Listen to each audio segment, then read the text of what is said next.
எல்லோருக்கும் வணக்கம். எல்லோரையும் வேர்ல்ட்ஸ் பெஸ்ட் தமிழ் சேனலுக்கு வரவேற்கிறோம்.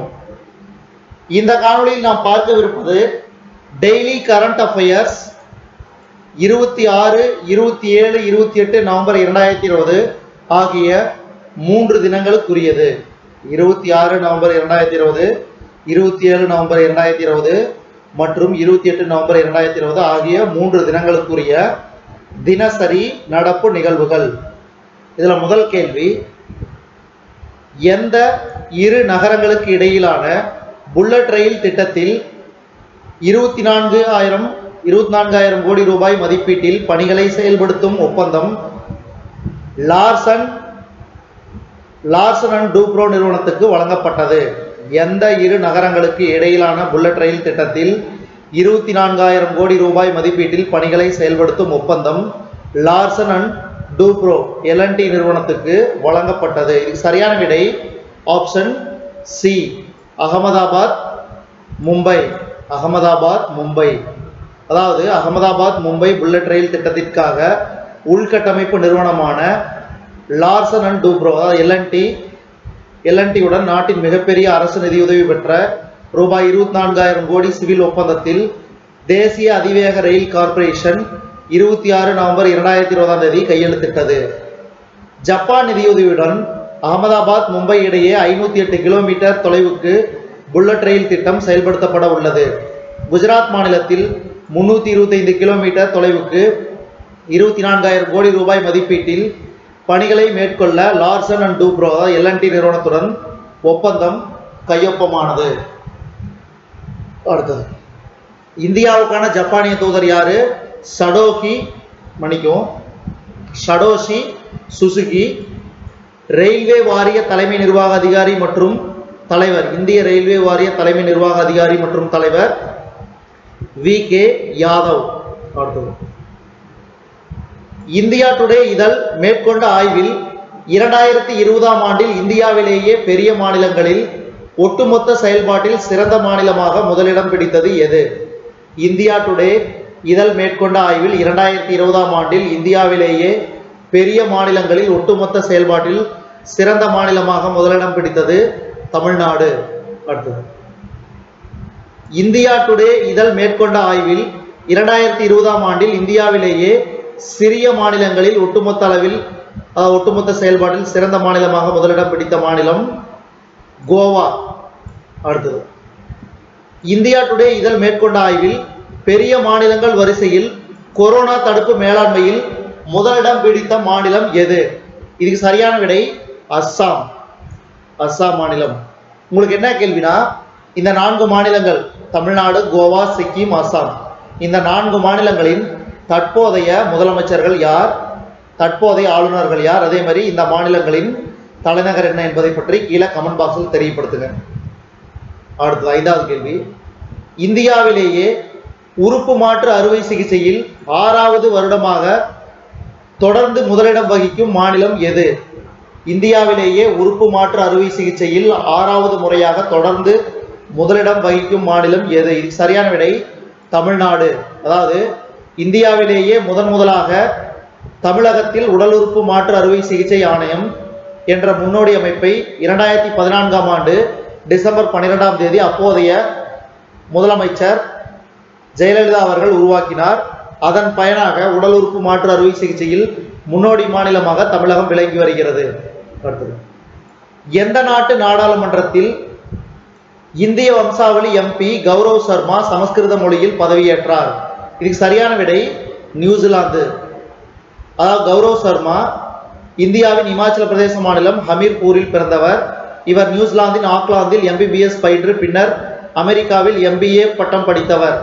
இவர் ஹாமில்டன் நகரில் டாக்டராக பணியாற்றி வந்த நிலையில் அதே தொகுதியில் போட்டியிட்டு MP ஆகியுள்ளது குறிப்பிடத்தக்கது. இந்நிலையில் அவர் சமஸ்கிருத மொழியில் பதவியேற்றார். அடுத்தது,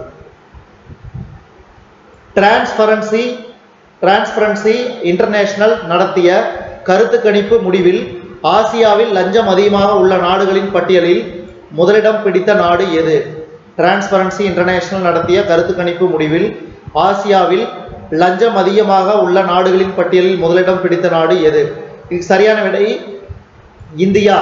அடுத்தது, எந்த மாநிலத்தில் நேர்மையற்ற முறையில் மதம் மாறுவது, சட்டவிரோத மதமாற்றம், லவ் ஜிகாத் ஆகியவற்றை தடுக்க கொண்டு வரப்பட்ட அவசர சட்டத்துக்கு அந்த மாநில ஆளுநர் 28 நவம்பர் 2020 ஒப்புதல் அளித்தார்? எந்த மாநிலத்தில் நேர்மையற்ற முறையில் மதம் மாறுவது, சட்டவிரோத மதமாற்றம், லவ் ஜிகாத் ஆகியவற்றை தடுக்க கொண்டு வரப்பட்ட அவசர சட்டத்திற்கு அந்த மாநில ஆளுநர் 28 நவம்பர் 2020 ஒப்புதல் அளித்தார்? இதுக்கு சரியான விடை உத்தரப்பிரதேசம்.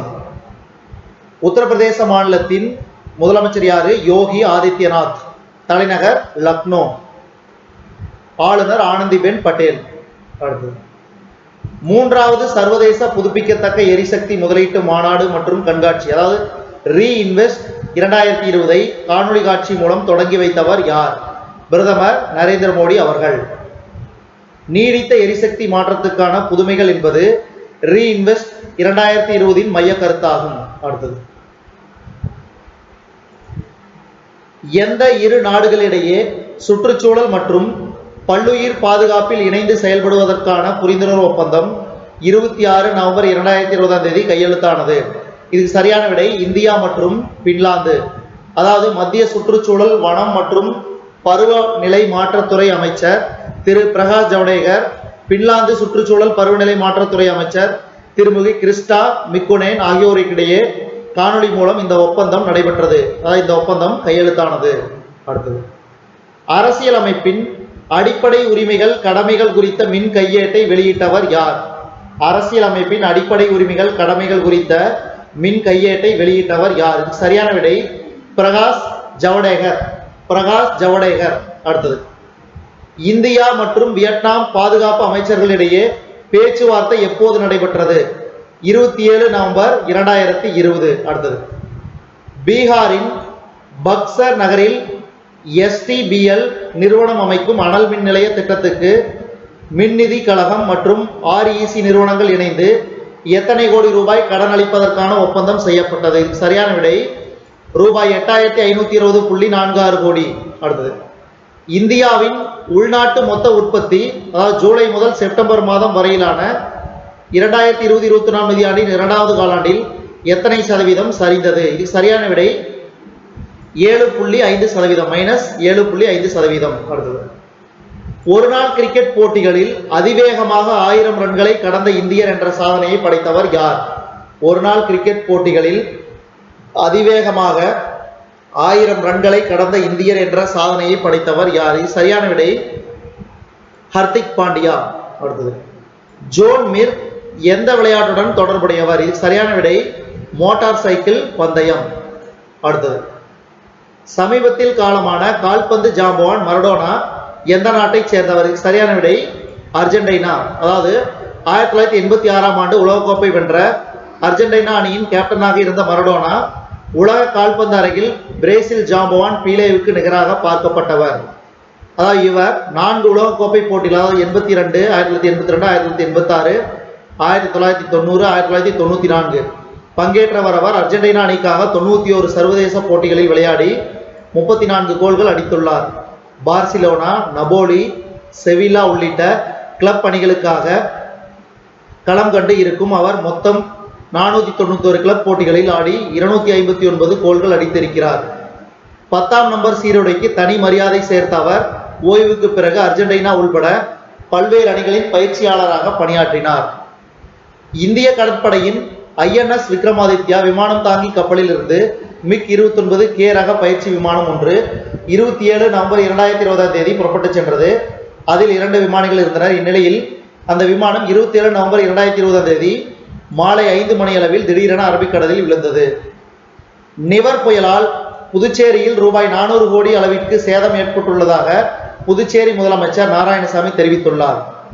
ஈரானின் மிக மூத்த அணு விஞ்ஞானி மொக்சென் பக்ரிசாதே தலைநகர் தெஹ்ரான் அருகே படுகொலை செய்யப்பட்டுள்ளதாக அந்த நாட்டின் பாதுகாப்பு அமைச்சகம் உறுதிப்படுத்தியது. இந்திய கடல் எல்லைக்குள் வெளிநாட்டு கப்பல்கள் மீன்பிடிக்க அனுமதிக்க மாட்டாது என்று மத்திய மீன்வளத்துறை தகவல் தெரிவித்துள்ளது. அடுத்தது, ஊழியர்களுக்காகவும் ஓய்வூதியர்களுக்காகவும் முழுவதும் டிஜிட்டல் மயமாக்கப்பட்ட ஆன்லைன் மனிதவள மேலாண்மை முறையை இந்திய ரயில்வே தொடங்கியது.